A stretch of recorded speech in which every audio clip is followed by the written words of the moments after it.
Hello दोस्तों, मेरा नाम मूरत है और आपका एएस कॉन्सेप्ट एजुटेक में हार्दिक स्वागत।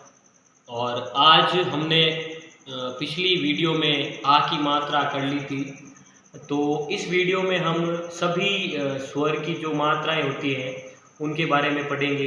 किस प्रकार से व्यंजन पर मात्राएं लगती है और उनका उच्चारण कैसे होता है, इस वीडियो में हम पढ़ेंगे। तो चलते हैं वीडियो में मात्राओं को लेकर। तो जो अपनी अ होता है, अ व्यंजन, इसकी कोई भी मात्रा नहीं होती है। अ जो व्यंजन होता है इसकी कोई भी मात्रा नहीं होती है। आ की मात्रा हमने कर ली है। आज अभी बात करेंगे ई की मात्रा की। जो ई की मात्रा होती है वो जो अपने व्यंजन होते हैं उन पर किस प्रकार से लगती है ये हम सीखेंगे। तो सबसे पहले हम ले लेते हैं जो व्यंजन क है उसके ऊपर किस प्रकार से मात्रा लगती है। ख है, इसके ऊपर कैसे मात्रा लगती है। घ के ऊपर कैसे मात्रा लगती है। ग, अण, च, छ, ज, ज, अण, ट, ठ, ड, ढ, अण, त, थ, द, ध, न, प, फ, ब, भ, म, य, र, ल, व, श, श, ह, श, श, त्र, ज्ञ। ये हो गए अपने व्यंजन। जितने भी व्यंजन है ये हो गए अपने वर्णमाला के वर्ण। इनके ऊपर किस प्रकार से ई की मात्रा लगती है ये हम सीखेंगे। तो जो पहला जो वर्ण लेते हैं, जो पहला वर्ण है अपना क, इसके ऊपर किस प्रकार से ई की मात्रा को व्यवस्थित किया जाता है या इसको क्या उच्चारण रहता है इसका, ये हम जानेंगे।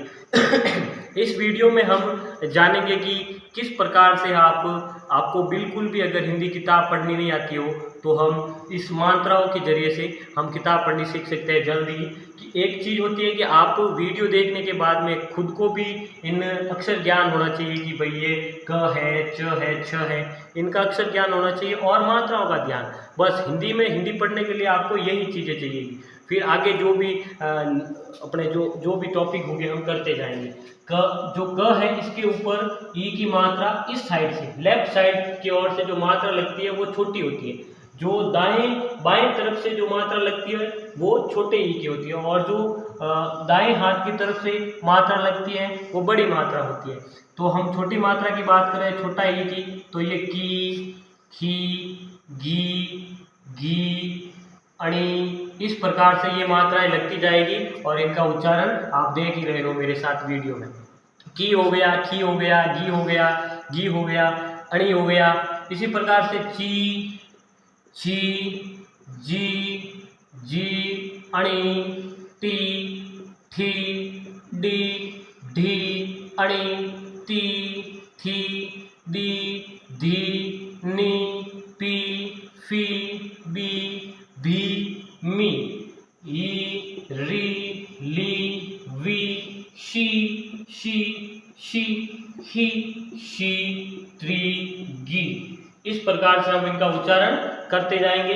और ये जो पूरी मात्राएं हुई, ये ई की मात्रा सभी व्यंजनों पर हमने व्यवस्थित क्रम में लगा दी है।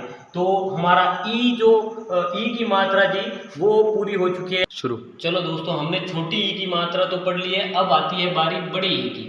जो बड़ी ई होती है इसकी जो मात्रा होती है ये उल्टे एफ की समान होती है। जो इंग्लिश का अक्षर होता है एफ होता है, उस जो छोटा ई होता है उसकी मात्रा होती है एफ के समान। एफ के समान पूरी ना हो, पूरी एफ के समान होती है।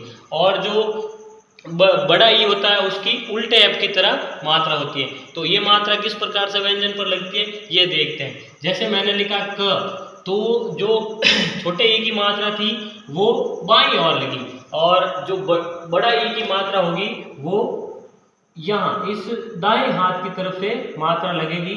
और इसी प्रकार से पूरे व्यंजनों पर ये चलती जाएंगी, जैसे की, खी, गी, इसी प्रकार से सभी व्यंजनों पर ये मात्राएं चलती रहेगी।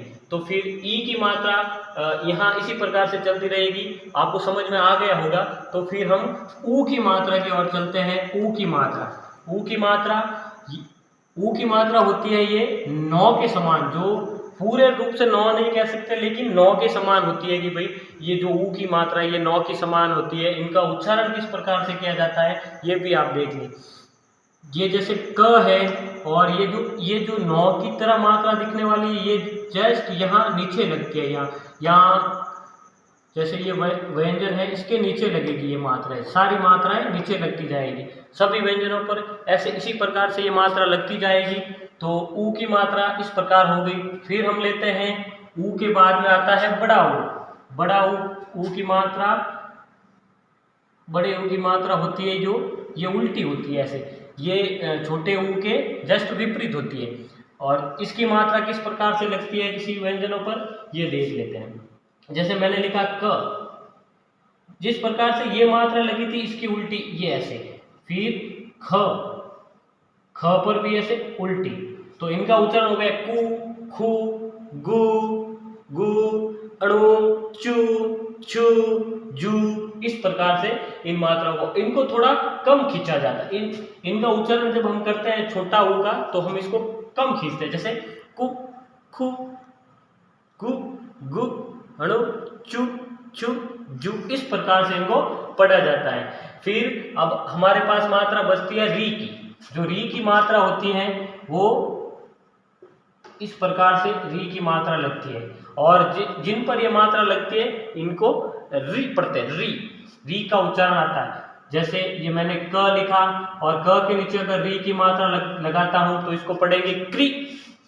जैसे ही मैं ख के नीचे री की मात्रा लगाता हूं तो इसको पढ़ेंगे क्री। इस प्रकार से सभी व्यंजनों पर ये चलती रहेगी। फिर चलते हैं आगे ए से एडी।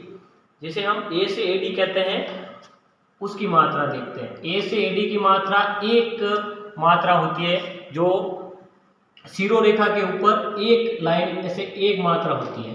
ठीक है, इसका उच्चारण भी देख लेते हैं हम किस प्रकार व्यंजनों पर इसको लगाया जाता है। जैसे मैंने लिखा क के ऊपर एक मात्रा अगर एक ही लगती है तो ये बन जाता है के।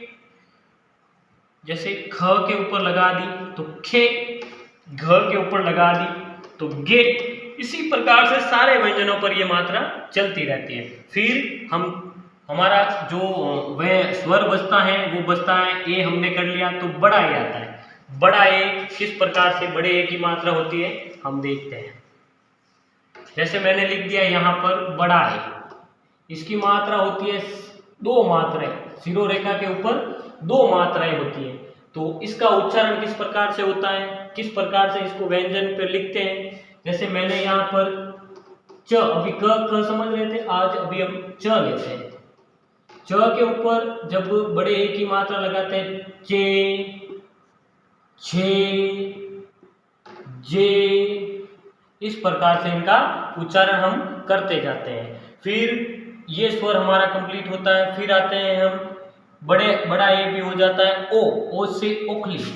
ओखली की जो मात्रा है वो मात्रा है एक लाइन और ऊपर एक शिरोरेखा पर एक मात्रा। इसका उच्चारण किस प्रकार से होता है वीडियो में देखते हैं। जैसे यहाँ पर हमने लिख दिया क के पास में अगर ओ की मात्रा लगाई जाती है तो इसका उच्चारण होगा को, खो, गो, गो, अड़ो। इस प्रकार से ये मात्राएं सारे व्यंजनों पर चलती रहेगी समान रूप से। इसी प्रकार से ये मात्राएं जो ओ की मात्रा है, अगर च की लाइन लेते हैं हम तो चो, छो, जो। इस प्रकार से ये मात्राएं चलती रहेगी। तो अब हमारा जो अंतिम स्वर बचा है वो है आउ। आउ से औरत होता है। जो औरत में जो आउ प्रयुक्त होता है उसकी मात्रा हम करेंगे।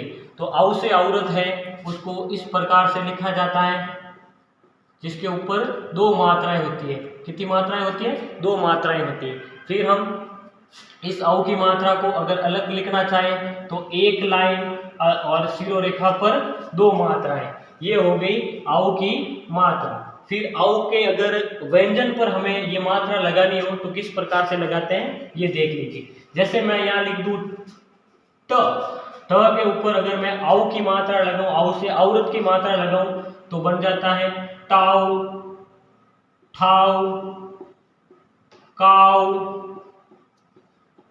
पाउ, फाउ। इस प्रकार से ये मात्राएं चलती रहेगी। तो अपना जो भी मात्राएं थी इनके बारे में हमने पढ़ लिया है। एक बार आप पुनः वापस से ये मात्राएं एक बार देख लीजिए किस प्रकार से सारी मात्राएं हमने पढ़ी थी।